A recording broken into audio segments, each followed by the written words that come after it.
வருஷம் யாக்கோபு லாபானு கீழ்ப்படி நடந்தாருங்க. அவங்களுக்கெல்லாம் கிருபை கொடுக்கலங்க, மிகுதியான கிருபை கிடைச்சுங்க. வெறும் கோலும் கைமா போனார். வரும்போது 2 படைகளோடு வெளியே வந்தார். தேவனுக்கு கீழ்ப்படிந்திருங்கள், பிசாசுக்கு ஏத்துள்ளுங்கள். தேவனுக்கு கீழ்ப்படியலைன்னா பிசாசை ஏற்று நிற்க முடியாது. சப்மிஷன் வேற, ஒபீடியன்ஸ் வேற. சொன்னோமா, சப்மிஷன்ங்கிறது இருதயத்தில் இருக்கிறதுங்க, ஒபீடியன்ஸுங்கிறது செயலில் இருக்கிறது. நான் சொன்னது புரியுதுங்களா? சப்மிஷன்ங்கிறது இருதயத்தில் இருக்க ஆட்டிடியூடு. பிள்ளைகள்கிட்ட ஒரு சில காரியம் சொல்லுவோம், சொன்ன உடனே முணுங்கிட்டே போய் செய்வாங்க. அது ஒபீடியன்ஸு. சப்மிஷனா? சப்மிஷன் கிடையாது. கர்த்தர் விரும்புகிறது ஒபீடியன்ஸும் சப்மிஷனும் ரெண்டையும் சேர்த்து எதிர்பார்க்கிறார். கர்த்தர் செயலை பார்க்க மாட்டாருங்க, இருதயத்தை பார்ப்பாருங்க. ஒருவருக்கொருவர் கீழ்ப்படிந்தல் இருக்கு பார்த்தீங்களா, ஒருவருக்கொருவர் சப்மிஷன் பண்ணுங்கன்னு இருக்கு. அது ஒரு ஆட்டிடியூடு, இருதயத்தில் இருக்க மனப்பான்மை. அது வாசிப்போம். உபாகம் 8:1. நீ பிழைத்து பெருகி கர்த்தர் உங்கள் பிதாக்களுக்கு ஆணையிட்டு கொடுத்த தேசத்தில் பிரவேசித்து அதை சுதந்திரிக்கும்படி நான் இன்று உங்களுக்கு விதிக்கிற எல்லா கட்டளைகளையும் செய்யனா கீழ்ப்படிய சாவதானமாக இருப்பீர்கள்னா அந்த வசனத்தின்படி செய்ய கீழ்ப்படிய ரொம்ப ஜாக்கிரதையாக இருந்துங்க. கீழ்ப்படிஞ்சின்னு என்ன கிடைக்கும்? பிழைத்திருக்கலாம், பெருகி இருக்கலாம், கானான் தேசத்தில் போய் வாழலாங்கிறார். கீழ்ப்படிஞ்சோம்னா குறைவுபட்ட போக மாட்டோம். வேதம் சொல்லுகிறது மனம் விருந்தி செவி கொடுத்தால் தேசத்தின் கொழுமையை புசிக்கலாம். 2ஆம் வசனம், உன் தேவனாய கர்த்தர் உன்னை சிறுமைப்படுத்தும்னா உன்னை தாழ்த்தும்படிக்கும், உன்னை ஹம்பிள் பண்ண முடிக்கும்.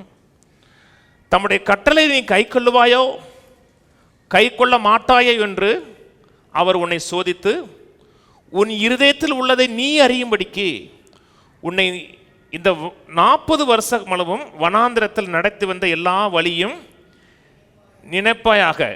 அவர் உன்னை சிறுமைப்படுத்தினா உன்னை தாழ்மைப்படுத்தி உன்னை பசியினால் வருத்தி மனுஷன் அப்பத்தினால் மாத்திரமல்ல கர்த்தருடைய வாயிலிருந்து புறப்படும் ஒவ்வொரு வார்த்தையினால் பிழைப்பான் என்பதை உனக்கு உணர்த்தும்படிக்கு நீயும் உன் பிதாக்களும் அறியாதிருந்த மன்னாவினால் உன்னை போஷித்த. 40 வருஷம் நடத்துறாரு. விவசாயம் கிடையாது, ஆனால் மனுஷன் சாப்பாடு வேணும். சூப்பர் நேச்சுரல் வார்த்தையின் மூலம் வரக்கூடிய மண்ணா பொழியுது. நல்லா கவனிங்க, மனுஷன் சோத்தினால் மட்டும் பிழைக்க முடியாதுங்க, வசனத்தினால தாங்க பிழைக்க முடியும். 40 வருஷ காலம் சூப்பர் நேச்சுரல் ப்ரொவிஷன். எதுக்குன்னா ஒவ்வொரு காலத்திலையும் அவருக்கு தாழ்த்தணும், ஒபீடியன்ஸை கற்றுக் கொடுத்தாரு. காலையில் 6 மணிக்குள்ளே எழும்பி நீங்கள் போய் மண்ணாவை எடுக்கணும். இல்லை நான் சோம்பேறி 8 மணிக்கு தான் எழுந்திருப்பீங்கன்னா மண்ணா இருக்காது, மண்ணு தான் இருக்கும். ஏன்னா வெயில் ஏறும்போது அது உருகிரும். அந்த பனி இருக்கும் பார்த்தீங்களா, பனி இருக்கும் போது தான் மண்ணாவை எடுக்க முடியும். நான் கர்த்தரை கீழ்ப்படிய மாட்டேன் அப்படின்னா மண்ணா உங்களுக்கு கிடைக்காது. எதுக்கு சொல்லி கொடுத்தார்? ஒபீடியன்ஸை கற்றுக் கொடுக்குறாரு. வசனத்துக்கு இணங்கி வாழ்றதுனா எப்படின்னு கற்றுக் கொடுத்தாரு. கீழே இந்த 40 வருஷம் உண்மையில் இருந்த வஸ்திரம் பழையதாய் போகவும் இல்லை, உன் கால் வீங்கவும் இல்லை. ஒருவன் தன் புத்திரனை சிச்சிக்கிறது போல உன் தேவனாய கர்த்தர் உன்னை சிச்சிக்கிறார்னா உன்னை போதிக்கிறார் என்று உன் இருதயத்தில் அறிந்து கொள்வாயாக. எதுக்கு சொல்லி ட்ரெயின் பண்ணாருன்னா கர்த்தருடைய வசனத்தின்படி நடக்கணும்னு ட்ரெயின் பண்ணார். அது கீழ்ப்படிஞ்சு நடந்தவன் கானான் தேசத்துக்குள்ள போய் வாழ்ந்துடலாம். ஏன்னா வாழ்க்கை முறையாக மாறிடும். ஒரு ட்ரைனிங் பீரியட். அது ட்ரைனிங் பீரியடில் 1 மாதம் கற்றுருந்தான்னா சீக்கிரம் போயிருக்கலாம். நான் கற்றுக்க விரும்பல. அவங்க இயேசு கிருபையில் வளர்ந்தாரா? இயேசுவார் ஞானத்திலையும் வளர்த்தியிலையும் தேவ கிருபையிலும் அதிகமாக விருத்தி அடைந்தார் இருக்கு. இயேசு யாருங்க? தேவனுடைய குமாரனுங்க. ஆனால் பெற்றோர்களுக்கு கீழ்ப்படிஞ்சு நடந்தாருன்னு சொல்லிட்டு அடுத்த வசனம் தான் சொல்லுது. பெற்றோர்களுக்கு கீழ்ப்படிஞ்சு நடந்தார். மரியாதை சிருஷ்டித்தது யார்? இயேசு. யோசேப்பை சிருஷ்டித்தது இயேசு. ஆனால் அவர்களுக்கு கீழ்ப்படிஞ்சார். ஏன்னா பேரண்ட்ஸ். இப்போ அந்த வசனம் சொல்லிட்டு தான் சொல்லுகிறது, இயேசுவானவர் ஞானத்திலும் வளர்த்தியிலும் தேவ கிருபையிலும் அதிகமாக விருத்தடைந்தான் இருக்கு. ரூத்து புத்தகம் முழுவதும் கிருபை குறித்து பேசுற அதிகாரம். ரூத்து முழுவதும் அந்த 4 சாப்டர் படிச்சு பாருங்க. ரூத்துடைய வாழ்க்கை கிருபை இல்லைங்க, ரூத்துடைய வாழ்க்கையில் மிகுதியான கிருபை. கிருபை அவளுக்கு மிகுதியான கிருபை. என்ன மோவாபிய பெண், சட்டம் எதிராக இருக்கு, மோவாபிய பெண் உள்ள வரக்கூடாது, சட்டம் எதிராக இருக்குன்னா இன்னைக்கு ட்ரம்ப்புக்கு நாடு கடத்துறாரு பார்த்தீங்களா, அப்படி அதை காட்டிலும் கொடிய சட்டம் அது. அன்னைக்கு இருந்த சட்டம் வந்து மோவாபியர் உள்ள இருக்கக்கூடாது. ஆனால் மோவாபியர்னு சொல்றாங்க எல்லாருமே. அந்த பொண்ணு மோவாபியர் மோவாபியர் தெரியுது சொல்றாங்க. மோவாபியர் விடோ, ஏழை, சூப்பர் லைஃப் கிடைச்சா. ஏன்? மாமியாவுக்கு கீழ்படிஞ்சா. இருக்கிறதுலையே கஷ்டம் எது தெரியுமா? மாமியாவுக்கு கீழ்படுகிறதான். மாமியாவுக்கு கீழ்படுகிறதோட அவ்வளோ கஷ்டம் இல்லை, மாமனாருக்கு மருமையும் கீழ்படிஞ்சு நடக்கிறது ரொம்ப கஷ்டம் தெரியுமா?